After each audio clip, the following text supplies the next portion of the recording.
Romanos capítulo 13, versículo 11 nos dice: y esto conociendo el tiempo, que es ya hora de levantarnos del sueño. Conociendo el tiempo. Hay un tiempo que nos está prohibido pretender conocerlo. Y ya hemos algo comentado al respecto. Pretender conocer fechas y periodos nos está prohibido. Pero también nos está advertido que si no conocemos el tiempo, estaremos en serio peligro. Un tiempo para no conocer y un tiempo para conocer. Y esta mañana queremos, como refuerzo al asunto principal que nos debe mover, presentar algunos aspectos en relación con el tiempo. Y en primer lugar queremos compartir, para que leamos juntos, una advertencia que hace la sierva del Señor. Vivimos en una época cuando prevalece la maldad. Los peligros de los últimos días se acumulan a nuestro alrededor, y debido a que abunda la iniquidad, se enfría el amor de muchos. Se nos señala la brevedad del tiempo para estimularnos a buscar la justicia y a convertir a Cristo en nuestro amigo. Pero este no es el gran motivo. Tiene sabor a egoísmo. Es necesario que se nos señalen los terrores del día de Dios para compelirnos por el miedo a obrar correctamente. Esto no debería ser así. Un servidor está muy convencido de eso y por eso es poco amigo de estar predicando continuamente de ley dominical y de un poco de cosas que a muchos preocupa, porque aquí está. Ahora, con esta advertencia, y por eso ya comenté, este asunto del tiempo, para el que está buscando al Señor de manera central, es, por así decirlo, un apéndice. Debe ser un asunto colateral. Sin embargo, por supuesto que forma parte del paquete que Dios quiere que conozcamos. Y el Señor también, pues, entendiendo la debilidad de muchos de nosotros, entendiendo mi debilidad, como Él quiere alcanzarme, entonces, finalmente, si para librarme, aunque sea como tizón arrebatado del incendio, porque de alguna manera, todos los que vamos a ser salvos, y lo digo en esperanza, ¿verdad? No en presunción, en esperanza, en deseo. Todos los que vamos a ser salvos, pues de alguna manera seremos todos tizones arrebatados del incendio, en cierto sentido. Pero en el otro sentido, el Señor, hermanos, a usted y a mí, que hemos conocido la bendición de este mensaje, el Señor nos quiere salvar no como tizones arrebatados del incendio, sino como antorchas que arden y alumbran. ¿Cuál es la diferencia? Juan el Bautista, Jesús dijo de él, era antorcha que ardía y alumbraba. Sansón fue salvo como tizón arrebatado del incendio. Entonces, en ese sentido, el Señor, en su deseo de salvarnos, finalmente, si no logra salvarnos como antorchas, pues quiere salvarnos así sea como tizones. Y para salvar tizones hay que asustarlos. El tiempo, porque así se lograrán algunos tizones finalmente. ¿Está bien? Creo que nos hemos dado a entender la razón por la cual vamos entonces a continuar con lo que viene. Muy bien. Leímos ya Romanos 13 y a eso se suma la sierva del Señor diciendo: necesitamos entender el tiempo en que vivimos. No lo entendemos ni a medias, no lo aceptamos ni a medias. Mi corazón se conmueve dentro de mí cuando pienso en el enemigo al que tenemos que hacer frente y en cuán pobremente estamos preparados para eso. Las vicisitudes de los hijos de Israel y su actitud justamente antes de la primera venida de Cristo me han sido presentadas vez tras vez para ilustrar la posición del pueblo de Dios en su experiencia antes de la segunda venida de Cristo. Cómo el enemigo se valía de cada oportunidad para dominar las mentes de los judíos y cómo hoy está procurando cegar las mentes de los siervos de Dios para que no puedan discernir la preciosa verdad. Cuando Cristo vino a nuestro mundo, Satanás dominaba el terreno y disputó cada centímetro en la senda de Cristo desde el pesebre hasta el Calvario. Bien, en esta declaración hay muchísimos elementos, por supuesto no los vamos a ver todos, pero destacamos la primera parte, que necesitamos entender el tiempo en que vivimos, porque lamentablemente no lo entendemos ni a medias. ¿Y cómo vamos a aceptar una cosa que no entendemos? Pues si no lo entendemos ni a medias, pues menos lo vamos a aceptar ni siquiera a medias, ¿verdad? Ahora, al final, presenta a Satanás, ¿verdad?, que para la primera venida de Cristo cegó las mentes, y por supuesto es su plan, Ahora, ¿qué tipo de conocimiento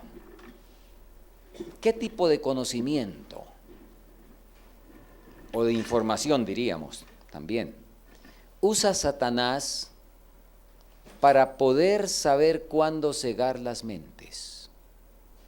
Vamos a ver.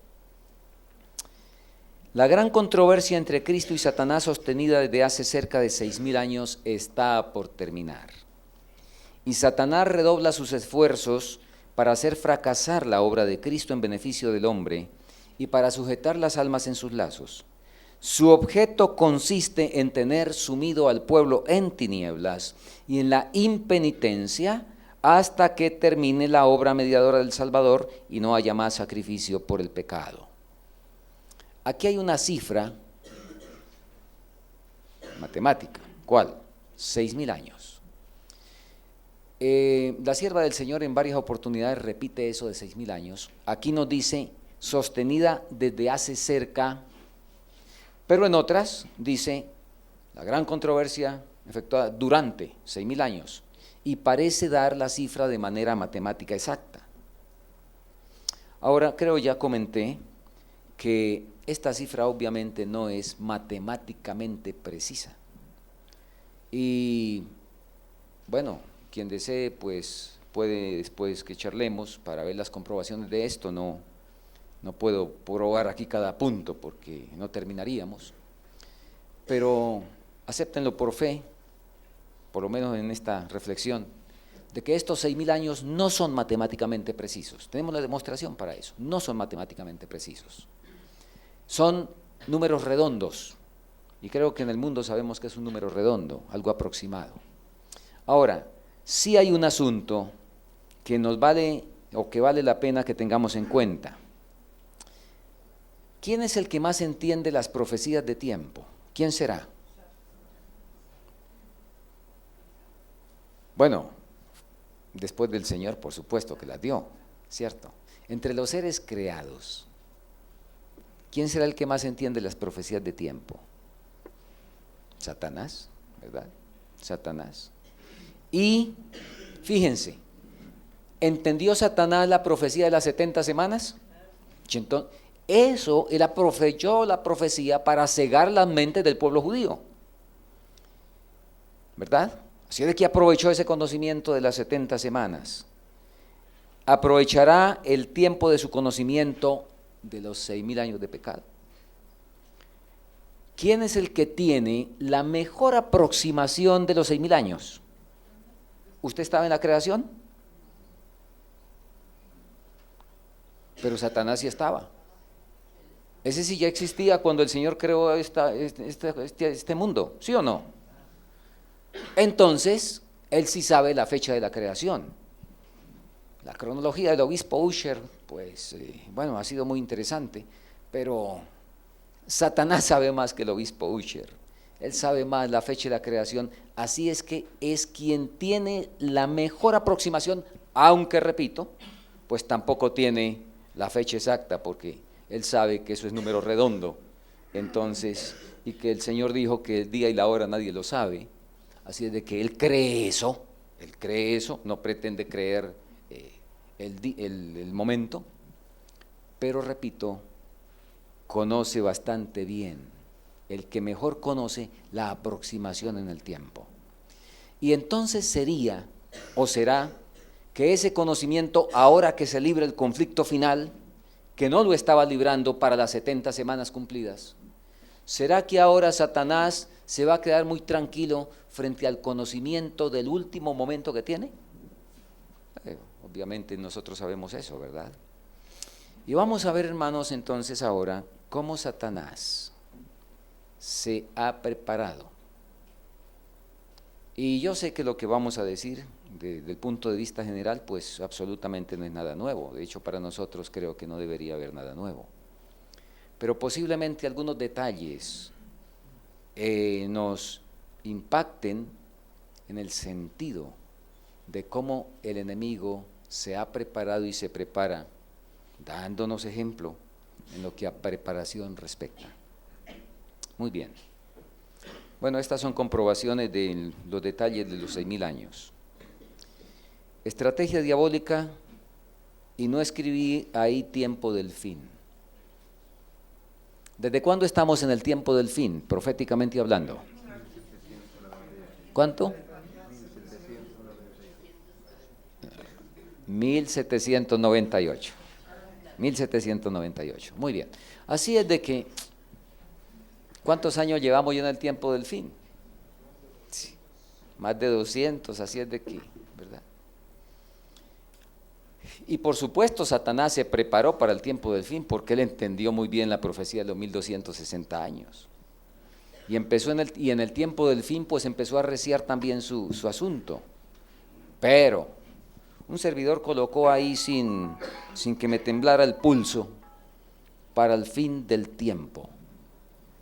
Porque el tiempo del fin pues ha sido un periodo largo. Pero eso tiene su parte final, ¿verdad?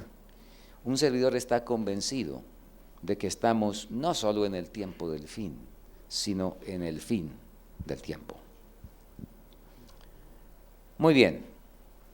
Aquí aparece una dama, no sé cuántos la han visto antes. Esa dama se llama Alicia Bailey. Vivió de 1880 a 1949. Sus ideas fueron perfeccionadas por Marilyn Ferguson y plasmadas en el libro La conspiración de Acuario, que es lo que podría llamarse la Biblia de la nueva era. En sus escritos, Alicia propone todo un plan para el nuevo orden mundial. Pero no fue Alicia. En el mes de noviembre de 1919, Bailey comenzó a escribir textos que afirmaba que eran dictados telepáticamente. O sea, Alicia Bailey escribió bajo trance. ¿Qué diferencia hay con Eliana de White? ¿Qué diferencia hay entre ser inspirada y escribir bajo trance? ¿Saben qué es bajo trance? ¿No tiene conciencia? Telepáticamente, dice aquí. Entonces, otra mente, otro escribió. Ella ni se dio cuenta de lo que escribió. Después de que regresó del trance y leyó lo que escribió, se dio cuenta, pero de resto no se dio cuenta.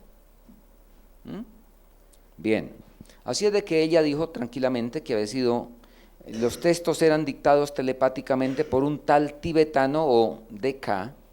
Bueno, publicó esos textos, etcétera. Más tarde reveló que el tibetano D.K. era el maestro Dwalkul.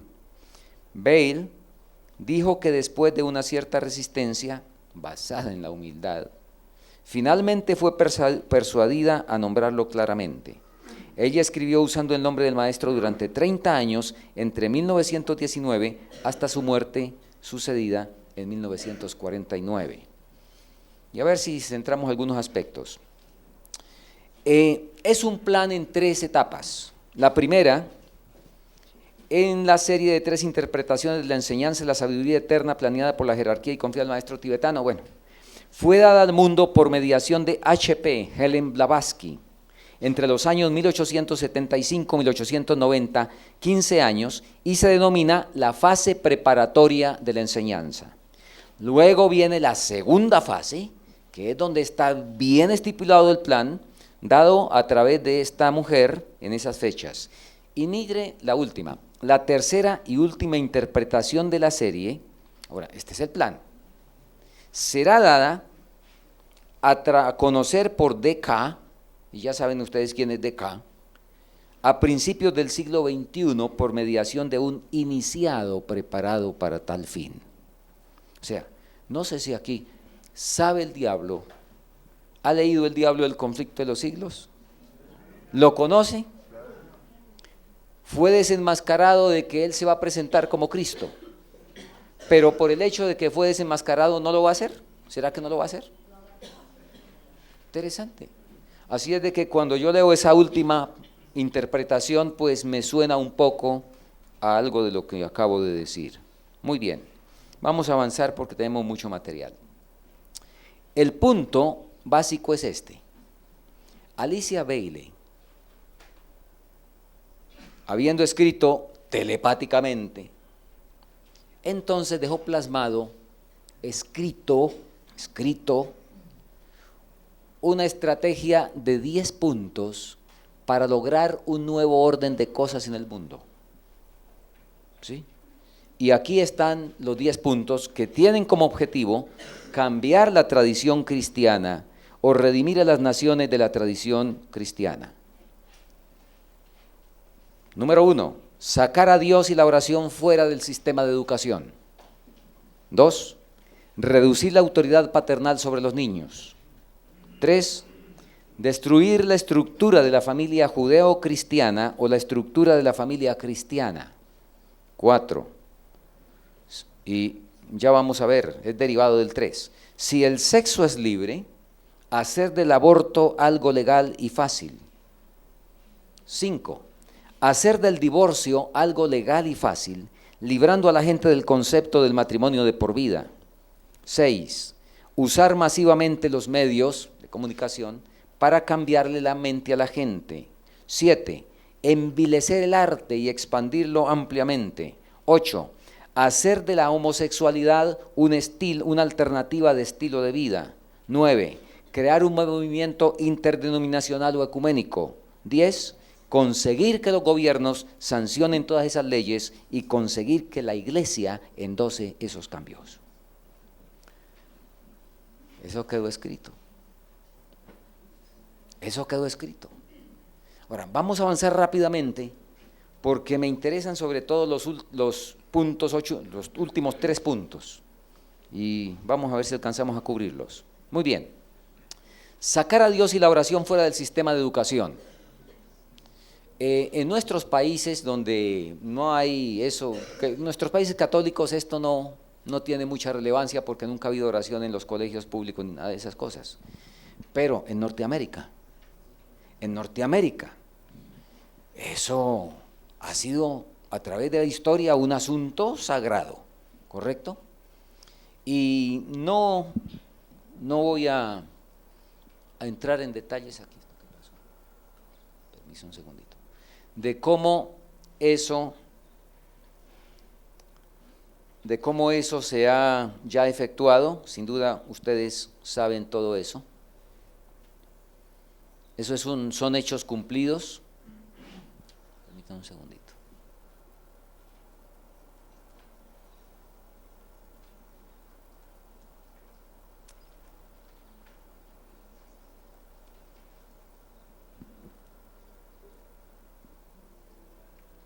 Muy bien. El punto es que sacar a Dios y la oración fuera del sistema de educación, los niños van a la escuela y ahí reciben las herramientas que son importantes para la vida. Entonces, si a Dios no se le menciona en la escuela, ¿qué quiere decir? no lo necesitamos, no se necesita para la vida. Bueno, aquí hay una serie de noticias que no vamos a ver cómo esto se ha cumplido, cómo eso ya está, inclusive ahora es un problema, y aquí hay una noticia de abril del año pasado, ilustrativa. Ahora es un delito orar en las escuelas, o como en este caso, 2 estudiantes iban hablando de la Biblia en un descanso y se les llamó la atención y se les prohibió. En un descanso, en un recreo, 2 estudiantes hablando de la Biblia. Muy bien, vamos a avanzar. Punto 2, reducir la autoridad paternal sobre los niños. Y eso se hace a través de varios aspectos. Número 1, promoviendo los derechos excesivos de los niños. Ya hay países donde es prohibido trabajar hasta los 18 años. Donde antes de eso no se... Y cuidado con que el niño haga algo, ¿verdad? ¿Qué dice el Señor? ¿A qué edad el niño ya debe empezar a tener responsabilidades fijas? Pequeñas, por supuesto. ¿Alguien recuerda? La hermana Juay lo dice en Conducción del Niño. Ok. A los 6 años. Antes de los 6 años que corran como corderitos y todo eso, dice ella. Y que ayude voluntariamente, cuando quiera coger una escoba y por ahí hacer así, en fin, ¿verdad? Pero a partir de los 6 años debe empezar a recibir responsabilidades fijas. Hijito, atender la cama todos los días. Y se le va agrandando el asunto. Pero ahora hasta los 18 años hay que darle de todo, que haga lo que quiera, etcétera. Y ahí hay una serie de datos, por ejemplo, como ese de la carta del UNICEF, pero realmente serán muchos datos, así es de que lo interesante es que ustedes escuchan y saben que esto galopa en el mundo de hoy. Luego otro punto es aboliendo el castigo corporal. Ya primero empezó en los países llamados del primer mundo. En los Estados Unidos, si un padre toca a un niño, cuando el niño llega a la escuela, lo primero que le enseñan es a llamar y le meten en la cabeza el 911, para si el papá llega a tocarlo, de una vez va, marca el 911 y al momentico llega la policía y se lleva al papá, ¿verdad? Así es que esos son los avances, pero ya sabemos qué tipo de avances. Bueno, los profesores son los agentes de implementación en las escuelas. Lo primero que hacen es advertir a los niños de sus derechos y que se los aprendan bien, ¿verdad? Destruir la estructura de la familia judeo-cristiana. ¿Cómo? Básicamente ahí está el punto. Promover la promiscuidad sexual. Liberar a los jóvenes del concepto de lo incorrecto del sexo prematrimonial. Permítaseles tener sexo libre, elévelo a una altura tal que lo conceptúen como la alegría suprema de la vida, fantaseándola, y que cada uno se sienta orgulloso de aparecer activo en eso, aún para quienes están fuera del matrimonio. Y usar la industria publicitaria. Y nótese lo que textualmente se comentó, se dijo: vaya a la industria publicitaria y haga todo lo posible para capturar su atención. Aun cuando anuncien un helado, muéstreles un muslo de mujer, un bikini, etcétera, porque debe hacerse que se estallen los pensamientos. Muy bien. Ahora, si el sexo es libre, entonces hay que evitar las complicaciones, ¿verdad? Si el sexo es libre, entonces hacer del aborto algo legal y fácil. Ahora, todos estamos empapados de estos asuntos, y aquí hay una ilustración en noticias de cómo se está vendiendo la idea y conceptuando eso, también de abril. La Universidad de Michigan, una de las más prestigiosas de los Estados Unidos, patrocina una exposición en la que se muestra el aborto como una bendición y hasta un regalo de Dios. El lenguaje como se está hablando, muy bien. Hacer del divorcio algo legal y fácil, librando a la gente del concepto del matrimonio de por vida. Bueno, no necesitamos comentar esas cosas. y esta tampoco, envilezca el arte y expándalo ampliamente. La música, la escultura, la pintura, ¿verdad? El arte, envilecido, expandido. Bien. 7. Use los medios de comunicación para promover y cambiar el conjunto de la mente. También nosotros, eso creo que no necesitamos mayormente comentario. Pero aquí sí me voy a detener un poco. Y tampoco deberíamos, o mejor dicho, esto, como les dije, de nuevo, ¿qué? Pero este asunto, hermano, fíjese, hacer de la homosexualidad una alternativa del estilo de vida. Eso no es, en el mundo de hoy, este asunto ya no es ni epidemia, es una pandemia. Impresionante, impresionante. ¿Y cuándo es que este asunto se ha disparado? Ahora, hablando del homosexualismo, ¿eso es algo nuevo? ¿O viene por lo menos, si vamos a los registros bíblicos, pues desde Sodoma, ¿cierto? Claro que sí. Ahora, déjenme comentarles algo ya que mencionamos esto de Sodoma. Señales. Nos hace mucho bien que realmente tengamos las señales certeras que el Señor dejó. Y no asuntos que se ocurren a la imaginación y bueno, qué sé yo, por lecturas defectuosas de la palabra del Señor. Nosotros deberíamos, repito, andar con las señales bien certeras y concretas.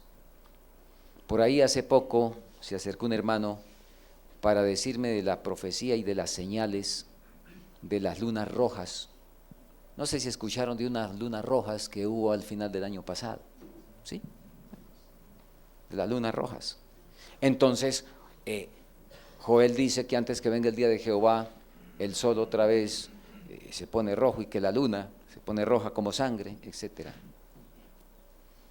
Le recomendé al hermano leer El conflicto de los siglos, porque hablando de señales físicas, el conflicto de los siglos es claro. En 1833 ocurrió la última señal. ¿Que el tsunami? Sí, los tsunamis y todo eso, claro que forman parte del paquete general, claro que sí. Los terremotos y todo eso forman parte del paquete general. Pero no tratemos de a un tsunami encontrarle una profecía específica y un texto preciso para ese tsunami.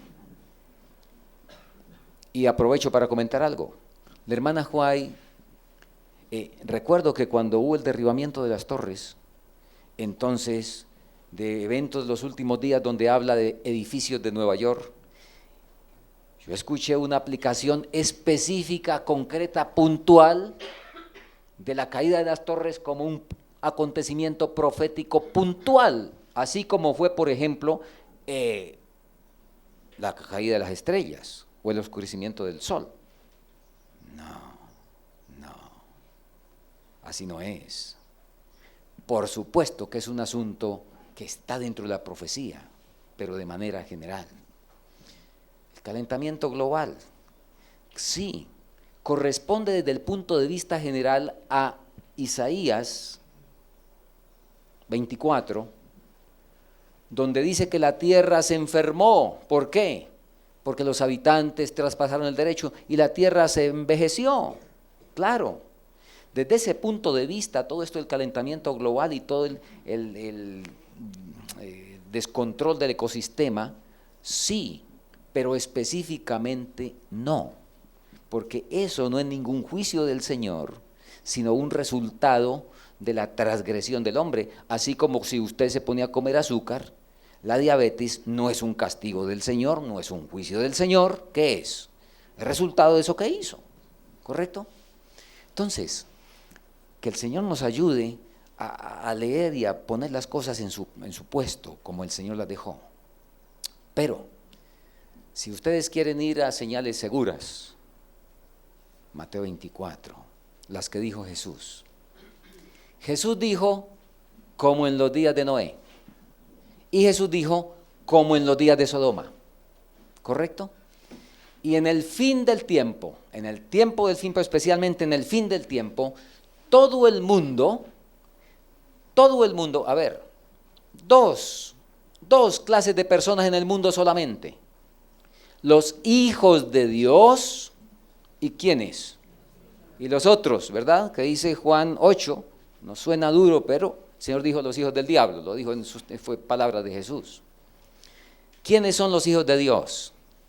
Todos los convertidos. Los que estén convertidos son los hijos de Dios. Y usted y yo sabemos que entre los hijos de Dios, la hermana White dice, la gran mayoría de los verdaderos hijos de Dios están en las iglesias protestantes. Y entre los católicos hay muchos. Entre nosotros los adventistas hay poquitos. Hay más bastantes, según dice la inspiración, en las iglesias protestantes. Aunque no tienen el sábado, ni tienen los 2300 días, ni tienen esas cosas que nosotros tenemos. Tienen el corazón correcto, aunque la información doctrinal está incompleta y equivocada. Y eso es mucho mejor que tener la información correcta y el corazón torcido. En el cielo no encontraremos una sola persona con el corazón torcido, aunque tendrán que ser enseñados en la doctrina correcta, ¿verdad? Al cielo llegarán muchos que no tuvieron oportunidad de la doctrina correcta, pero no llegará ni uno solo con el corazón torcido. Entonces, si tuviéramos que escoger, pues es mucho mejor que estuviéramos guardando el domingo, pero con el corazón limpio y no con la información correcta del sábado y el corazón sucio. Así es que en este asunto realmente el Señor espera que nosotros tomemos la posición adecuada. Repito, la profecía de Jesús dijo, como en los días, y estaba comentando lo siguiente, dos clases de grupos, o dos personas en el mundo, los convertidos y los no convertidos. Ahora, los no convertidos en el fin del tiempo estarán viviendo en una de dos formas, o como en los días de Noé, o como en los días de Sodoma, ¿sí? Entonces, repito, los no convertidos, unos estarán como en los días de Noé, comiendo, durmiendo, casándose y dándose en casamiento, y trabajando para sí, corriendo para hacer plata, preocupados por todo eso. Esa es la clase que pertenece a los días del diluvio. Y los que no estén en esas estarán siendo gays, como en los días de Sodoma. Entonces, los perdidos van a estar con esas características. Unos, como en los días de Noé, otros, como en los días de Sodoma. En este caso, estamos mirando aquí a Sodoma. Y la Sodoma, que entonces fue una ciudad, ahora se nos volvió mundial, ¿correcto? Y ahí está una tremendísima señal. Y eso sí es señal. Y no es una señal por ahí que de pronto sí, que de pronto no. Es una cosa tremendamente certera. Muy bien, miren esto.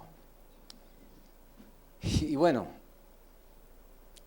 ustedes no sé cuántos datos tienen de esto, pero es increíble. ¿Cuándo fue que esto se disparó? Repito, desde Sodoma pues ha habido este problema, pero ¿en dónde? En lugares, en personas, por ahí, ha sido mirado siempre como un asunto, ¿verdad?, terrible. Pero hoy, ¿qué pasó? En este siglo, bueno, descuidadamente no tengo el dato, si alguno lo tiene, el primer gobierno que aprobó el matrimonio gay fue Holanda, se me escapa la fecha, pero eso fue en este siglo, eso es nuevo. Y después de eso, la pandemia, ¿verdad? En los Estados Unidos ya se tienen 35, 36 estados que han aprobado, de los 50 estados de la Unión ya van 35, 36 que aprobaron eso. Llego a República Dominicana, tenemos una reunión extraordinaria de relevamiento ese sábado, y mientras ese sábado estábamos ahí en Punta Cana, había una orgía de esta comunidad, porque el embajador de los Estados Unidos, nombrado para República Dominicana, estaba de fiesta e invitó a todos los de su clase para la fiesta. Y resulta que él, cuando lo nombró el presidente Obama como embajador, no se quiso venir a República Dominicana a tomar posesión como embajador de los Estados Unidos hasta que no le sacaron los papeles a, ¿cómo decir ahí?, al otro o a la otra, no sé cómo será ahí, ¿sí? Hasta que no sacaron papeles y pudo entonces venirse legalmente con su compañero. En Colombia, la ministra de Educación, lesbiana. Llego al Ecuador, me dicen, y eso fue la semana pasada, me dicen, no, aquí el ministro de Salud. Una avalancha impresionante, ¿verdad? Y a ver, dos cosas nomás, porque imagínense. Bueno, no tengo aquí la foto de Andrea Gallo, un cura italiano, por ejemplo. Y ahora, estas son muestras, donde él dice que la homosexualidad es un don de Dios, ¿verdad? Ahora, esta única noticia de este único lugar, Tel Aviv, eso es de junio del año pasado, Tel Aviv celebra su 16ª marcha gay. Y ahí hay una crónica, y en lo que sigue de la crónica, que no lo coloqué porque es larga, dice, ¿y por qué la traje? Porque dice que Tel Aviv fue considerada la mejor ciudad gay del mundo. Ahora, escuchen, Tel Aviv. Si es San Francisco, vaya y venga. Los que están informados. San Francisco ha sido la sucursal de Sodoma a través de la historia, ¿verdad? San Francisco. Así es de que si aquí la noticia dijera San Francisco, pues, pero hermanos, Tel Aviv, ¿dónde es Tel Aviv y eso qué es? ¿Tel Aviv qué es? La capital de Israel. ¿Y cuál es la formación que han tenido los judíos a través de la historia? Por favor, hermanos, los que hayan ido a Israel saben que el sábado paralizado absolutamente todo, que unas horas antes del sábado, para esperar el famoso Shabbat, se reúne la familia a cantar y eso, pero antes de eso han alistado todo, tienen unos paños especiales para ir y tapar el televisor, para tapar todos los implementos que puedan distraer la mente. Eso que la hermana White dice, que para el sábado se quiten los periódicos de la vista, ¿lo han leído? Que en su casa quiten las cosas de la vista que van a distraer el pensamiento. Ellos lo practican, tapan el televisor, tapan otras cosas, ¿verdad? En la santidad del sábado, y mire, ¿qué les parece? Y bueno, lo último para este punto,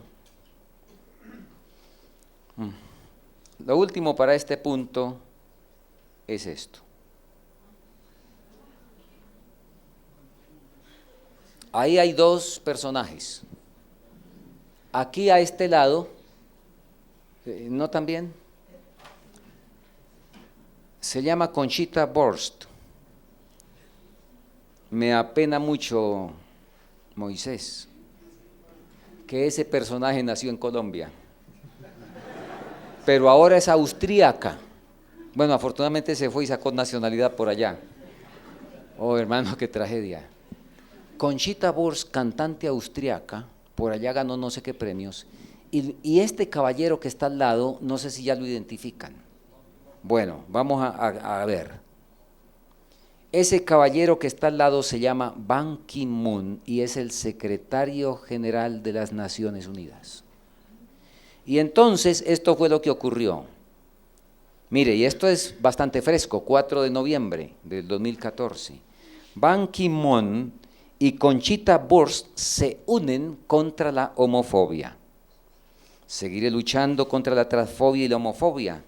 Estoy muy a favor de la igualdad. Espero que más gente se una a nuestra campaña global de libertad e igualdad, señaló Ban después de saludar a la cantante austriaca. Y la sigue citando.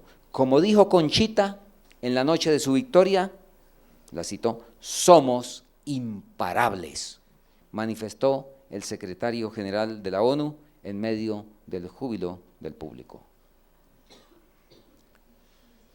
Tremendo. Bueno, no sé, el hermano Kai sin duda sabe esto. La hermana Romana Winter, no sé si la conoce, la alemana, paisana suya, presentando esto hace poco en Tunía. La hermana Romana pidió la palabra, acababa de regresar de Alemania y nos contó que en Alemania, cuando llevan los niños a la guardería, en este momento, lo primero que le colocan en las manos es una cartilla para ilustrarlo sobre los diferentes estilos de familia. Al niño de la guardería, que todavía no hace rayitas y cosas de esas, ¿verdad? Que vaya a jugar y en fin, qué sé yo. Entonces le colocan una cartilla bien plastificada, bien fuerte, para que aguante el uso que los niños le dan las cosas. Y entonces aparecen diferentes clases de familia. 2 hombres. Siguiente, 2 mujeres. Y la última, un hombre y una mujer. Para que el niño se acostumbre que esos son los estilos y las clases de familia normales en la sociedad y que pueda escoger él cuando quiera escoger, porque ahora pueden escoger antes de los 7 años, a la hora que quieran pueden escoger, ¿verdad? Yo soy de Portugal. ¿Cómo? Soy de Portugal, Muy bien. país ultracatólico. Ajá, El centro de culto a Fátima, ¿no? sí. A la Virgen María. El matrimonio entre homosexuales ya es autorizado. Lo que están ahora discutiendo es la adopción. Ya, muy bien. O sea, ya ese asunto, ¿verdad? Muy bien. Ahora, hermano, fíjense. Esto estaba previsto. O sea, espero que no pierdan el centro que estamos teniendo. El diablo planeó esto. Y vamos al siguiente punto. Vamos al siguiente punto. Crear un movimiento interdenominacional o ecuménico. A ver, bueno, vamos a dedicar otros minutos aquí, ¿no? Vamos a gastar otros 20 minutos. Esto tampoco es tan nuevo. Ahora, déjenme comentarles lo siguiente. Ustedes saben que la lucha entre el bien y el mal ha sido un asunto, como dicen en las competencias deportivas, cabeza a cabeza, ¿sí? Y el Señor hace algo y el diablo inmediatamente responde, o el diablo, por el conocimiento de la profecía, a veces se adelanta. ¿Está bien? Porque, ahora, fíjese, el diablo supo que Jesús dijo como en los días de Sodoma. Entonces el diablo dijo, es porque eso va a funcionar, así es de que toca hacerlo. ¿Correcto? Y esto es lo que más toca ponerle atención, hacer esto que está aquí, porque si está aquí es porque eso es lo que más va a funcionar. Tiempo del fin, y les animo a que de pronto hagan una investigación y se van a quedar sorprendidos, cómo a partir de 1798 hay un bueno, toda la vida, repito, ha existido. Leímos una cita para comenzar donde dice que cómo Satanás disputaba cada pulgada de terreno, ¿recuerdan? Muy bien. Entonces, al llegar el tiempo del fin, cuando Satanás ve, 1798, tiempo del fin, el librito se va a abrir. Yo no sé si Satanás en ese momento ya entendía que se trataba de las profecías de Daniel, que se iban a empezar ahora a entender, y las profecías del fin. Pero lo único que sé es que cuando Satanás vio a Guillermo Miller estudiando, yo no sé si él ya, yo creo que Satanás parece que se adelantó un poquito y empezó a preparar un instrumento. Guillermo Miller empezó a predicar en 1831, creo, ¿verdad? ¿Y qué empezó a predicar? La hora del juicio ha llegado. Temed a Dios y dadle gloria y adorad al Creador. ¿Correcto? Mensaje del primer ángel. En 1832, Charles Darwin publica El origen de las especies. Dios no es el creador, es la evolución la cosa. ¿Correcto? Luego, el Señor llama a una jovencita, Elena Harmon, para entregarle el don profético. Y Satanás entonces llama a un jovencito, José Smith, y también se le aparece el ángel y también le habla igual.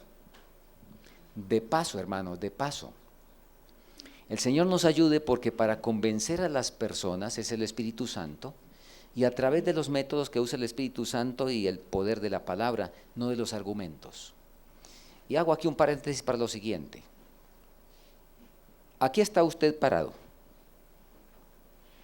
Y viene un adventista y le cuenta la historia de que Dios inspiró a Elena de White y que un ángel le hablaba. ¿Sí? Y viene un mormón y le cuenta la historia de que Dios inspiró a José Smith y que el ángel Moroni le hablaba. ¿Usted a quién le cree? ¿Sí?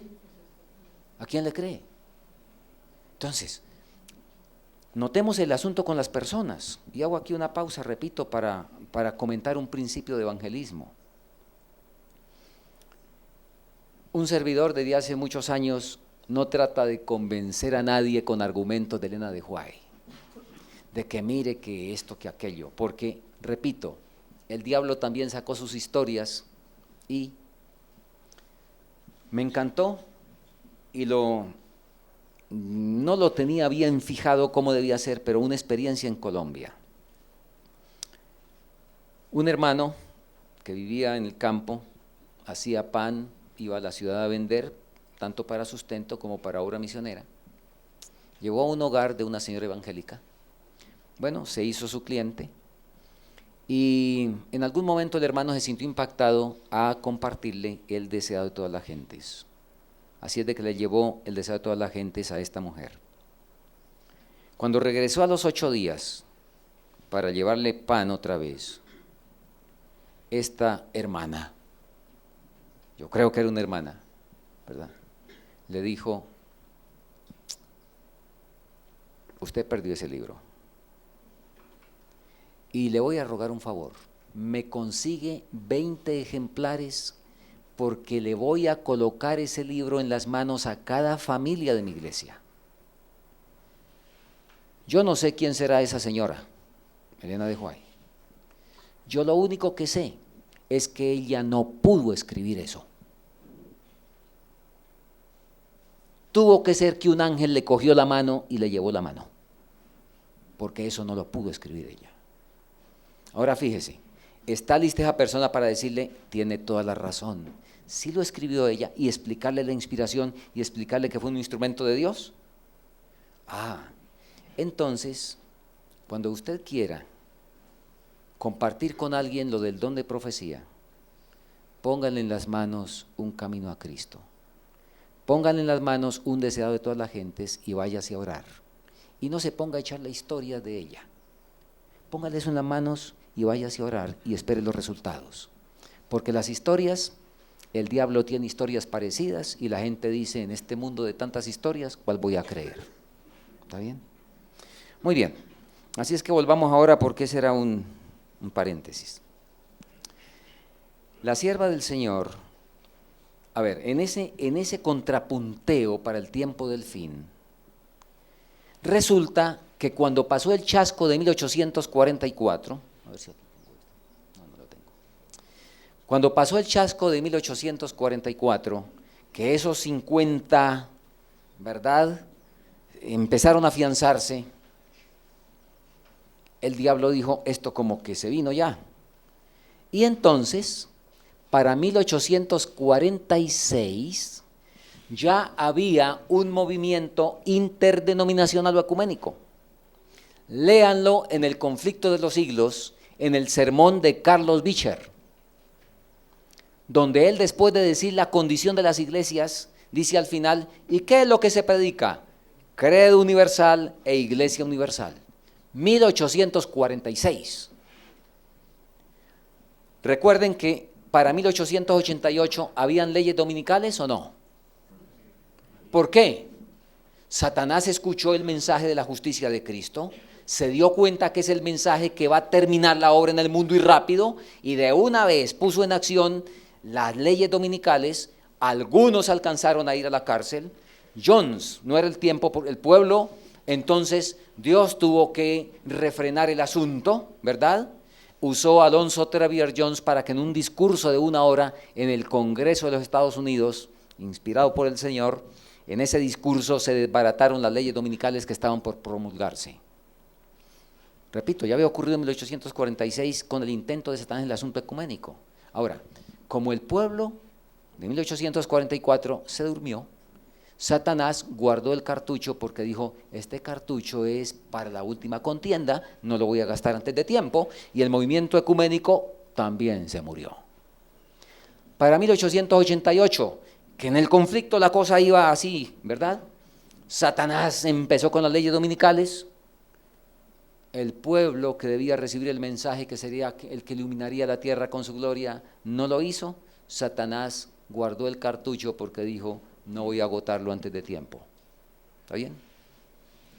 Y entonces ya llegando a nuestro tiempo, Satanás empieza a preparar y en 1948 se crea el Concilio Mundial de Iglesias, que de paso, hasta hoy, la Iglesia Católica no pertenece al Concilio Mundial de Iglesias.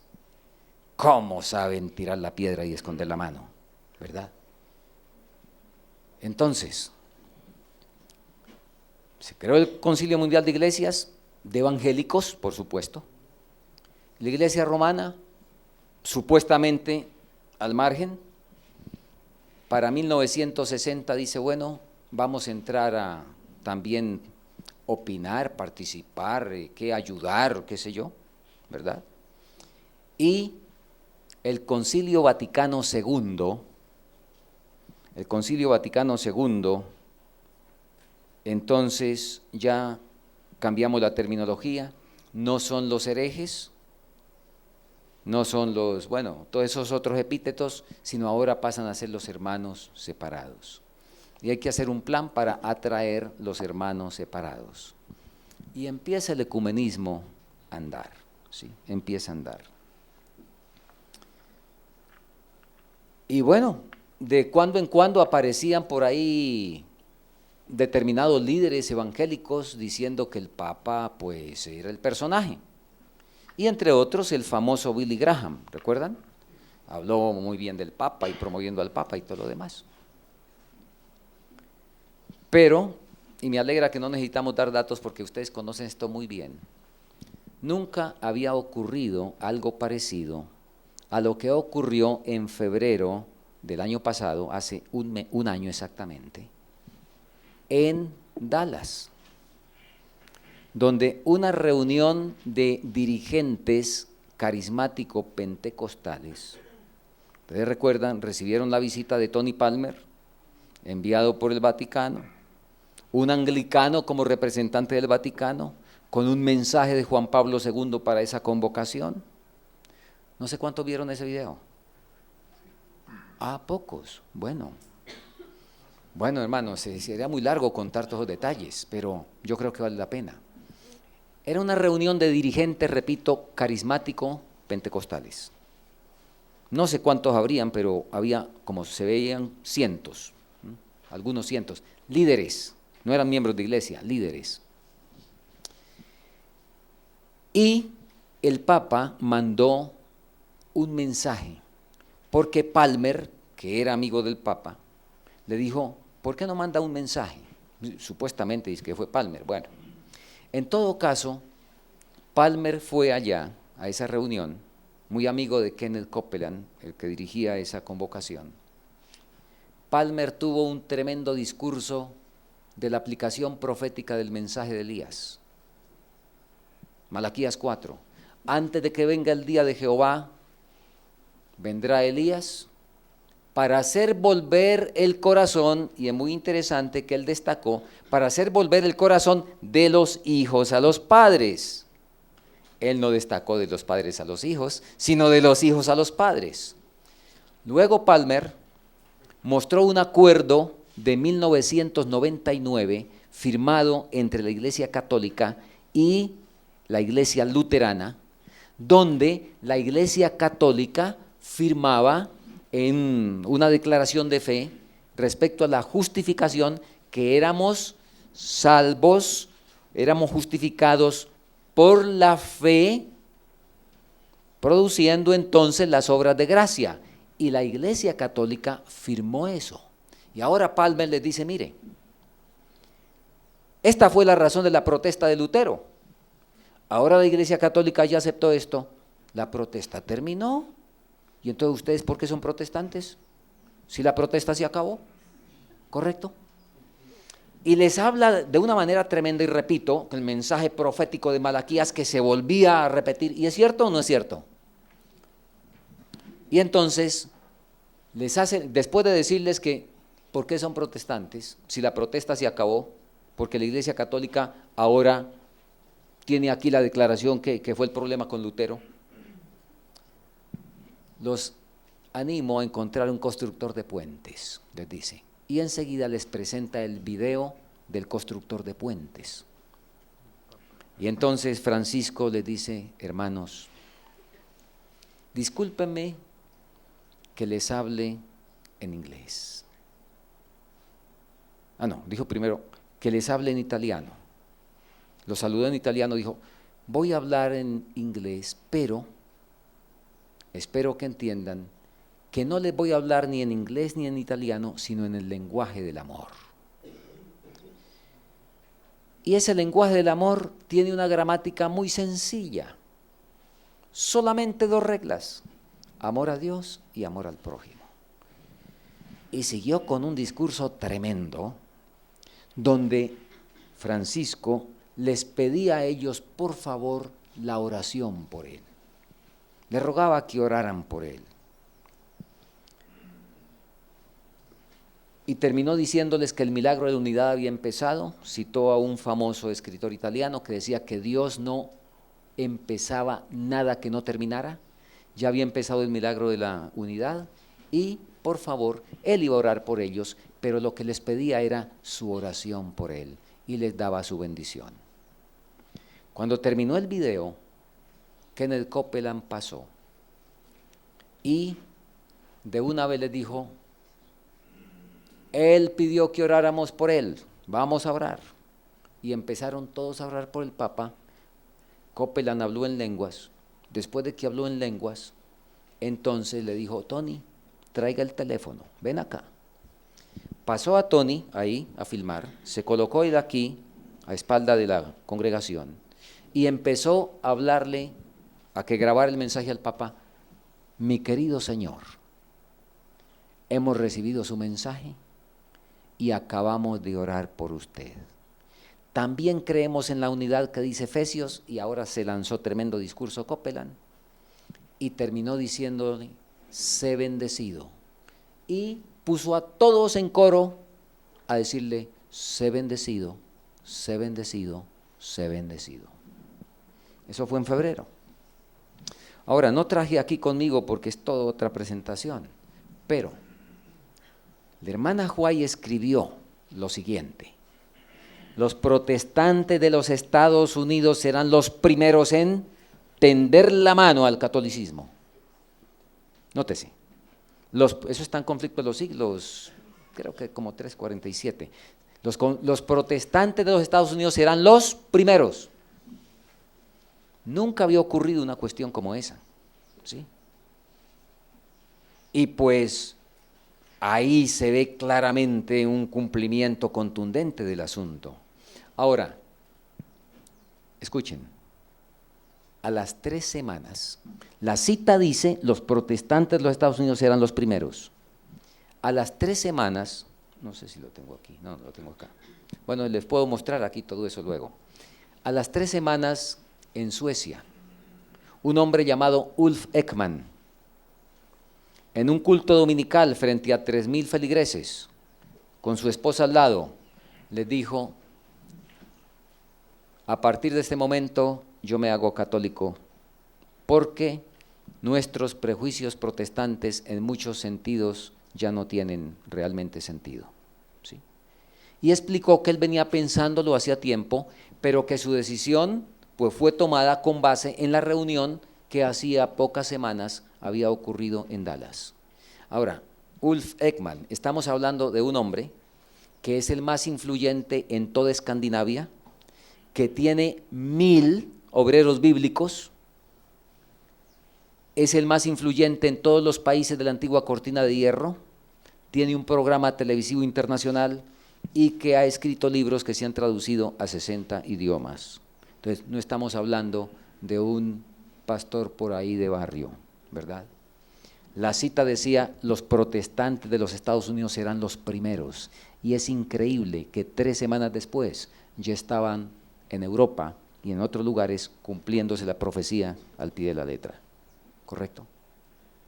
Después de eso, al momentico, Joel Osteen, de Houston, un hombre que dirige programa televisivo para 7 millones de personas, viaja al Vaticano con mormones y con otra serie de gente y siguen lo mismo, y a partir de ahí yo me cansé de recopilar noticias, yo me cansé. No hay semana que no haya un evento con judíos, con budistas, con musulmanes. Ustedes sin duda han visto noticias, ¿verdad? Impresionante el avance ecuménico en el año pasado. Ahora, voy a dejarles una convicción de un servidor, cuidado, espero que ninguno haga cuentas de tiempo de lo que voy a decir, porque es una apreciación mía. Lo comparo con el despegue de un avión. Esto del ecumenismo. En 1960 empezó el carreteo. Ahora, en grandes aeropuertos del mundo a veces dura uno hasta 15 minutos en el carreteo para ir por allá a pistas bien alejadas, ¿verdad? Usted puede durar 5, 10, hasta 15 minutos en el carreteo del avión, hasta que llega y toma posición en la cabecera de la pista del despegue, ¿verdad? Toma posición, cuando acelera las turbinas, usted sencillamente siente que lo empujaron de atrás, y a partir de ahí no hay reversa, y mientras duró 10 minutos en el carreteo, en el despegue dura 25, 30 o 40 segundos, depende del tamaño del avión. A un servidor no le queda duda de que si aceleraron turbinas en febrero del año pasado, en este asunto del ecumenismo. Antes de eso veníamos en carreteo, ¿verdad? Pero sigan ustedes, impresionante el asunto en relación con el avance tan tremendo de esta cuestión.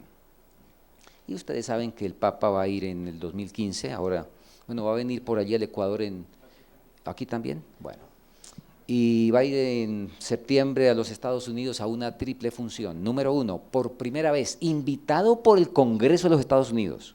Ahora, espero que entendamos que una cosa es que lo invite el presidente, es una cosa muy distinta que lo invite el Congreso, porque el presidente es jefe de Estado y el Papa es jefe de un Estado, entonces es un jefe de Estado que invita a otro, eso es normal, diríamos, ¿verdad?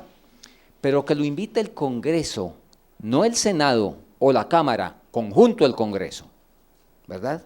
Y él va a hablarles en el 2015 allá en el Congreso, primera vez que el Congreso lo invita. Al mismo tiempo va a dirigir la reunión de familias en Filadelfia, y al mismo tiempo va a hablar en las Naciones Unidas. Las 3 cosas se van a hacer en esa fecha. Espero que ninguno haga profecía de que en esa fecha se va a dar la ley dominical. No nos metamos en eso, por favor. ¿Correcto? Por favor, no nos pongamos en esas, pero sí veamos cómo van las cosas. Sí veamos cómo van las cosas. Muy bien. Finalmente, ya, no necesitamos comentar esto. El décimo punto de la estrategia satánica que quedó escrita para el fin del tiempo, decía, conseguir que los gobiernos sancionen estas leyes. ¿No han estado aprobando todo eso? Imagínense. Y conseguir que la iglesia endose esos cambios. A ver, aquí un poquito de... ¿Cuál iglesia? ¿Católica, evangélica, adventista, pentecostal, musulmana? ¿Cuál? ¿Qué quiere decir iglesia ahí? Iglesia, la religión, ¿verdad? En el sentido genérico. Y efectivamente, ¿quiénes son los que han empezado, lamentablemente, con todo eso? Los protestantes. Los protestantes La Iglesia Católica, muy astutamente, ha ido detrás. Y ustedes ven, el hermano Vilca me mandó hace ya como 3 años un correo donde a una iglesia luterana se reunieron la iglesia luterana se reunió, no, hace más de 3 años, como 5 años, para aprobar entre ellos el matrimonio gay, que hubiera ministros gay, sin problema, y también el matrimonio entre ellos, esas 2 cosas. El Señor a veces se manifiesta de manera bien clara. Impresionante la noticia. Vino un tornado. Vino con dirección exacta. Vino el tornado, pasó por todas las calles de la ciudad, dio las vueltas que había que dar, llegó al lugar, les licuó el sitio, volvió nada los asientos y todo eso, creó un caos, ¿verdad? Les desbarató eso ahí. Y se fue el tornado otra vez por donde había venido y no tocó nada más. Impresionante. Evidencia, imagínese usted, ¿no? El Señor mostrando con claridad y el hombre no entiende. ¿Qué va a entender? ¿Verdad? Entonces, la iglesia ha estado en esas. Y la última, la semana pasada vi la noticia. Ya el Papa, ustedes saben que la Iglesia Católica, y saben los problemas que hay por el celibato y todos esos detalles que se inventaron, ¿verdad? Y eso que ha pasado. Sin embargo, en la doctrina y en la teoría, ¿qué cara se ha presentado al mundo? La Iglesia Católica ha estado contra el aborto, ha estado contra el homosexualismo, se ha pronunciado a través de la historia fuertemente contra eso. Francisco, hace unos meses atrás, empezó a preparar el camino, a decir que. La semana pasada vi una noticia de un consistorio donde ahora sí Francisco claramente dijo que había que respetar y aceptar los gays y toda esa cosa. La iglesia endosando los cambios, ¿correcto? Bueno, hermanos, no olvidemos esto y vuelvo a la cita con la cual comenzamos. Vivimos en una época cuando prevalece la maldad. Los peligros de los últimos días se acumulan a nuestro alrededor y debido a que abunda la iniquidad se enfría el amor de muchos. Se nos señala la brevedad del tiempo para estimularnos a buscar la justicia y convertir a Cristo en nuestro amigo. Pero este no es el gran motivo. Tiene sabor egoísmo. Es necesario que se nos señalen los terrores del día de Dios para compelirnos por el miedo a obrar correctamente. Esto no debería ser así. Advertimos eso. No debe ser el gran motivo, pero por supuesto no debemos estar ciegos. Y sencillamente que esto, y hermanos, yo no sé este mensaje para ustedes qué significa. Esto que he explicado esta mañana, para mí es un mensaje de esperanza, porque mi redención está cerca. Cuando estas cosas ocurran, erguíos y levantad vuestras cabezas, porque vuestra redención está cerca. Y quienes estamos cansados de viajar, y si fuera para nosotros escoger, dejaríamos de viajar, y nos gustaría descansar, entonces esto es una señal de que se nos acerca el descanso bienaventurado. Que el Señor nos ayude y que podamos entender en nuestra vida diaria de que nuestra redención está cerca. Amén.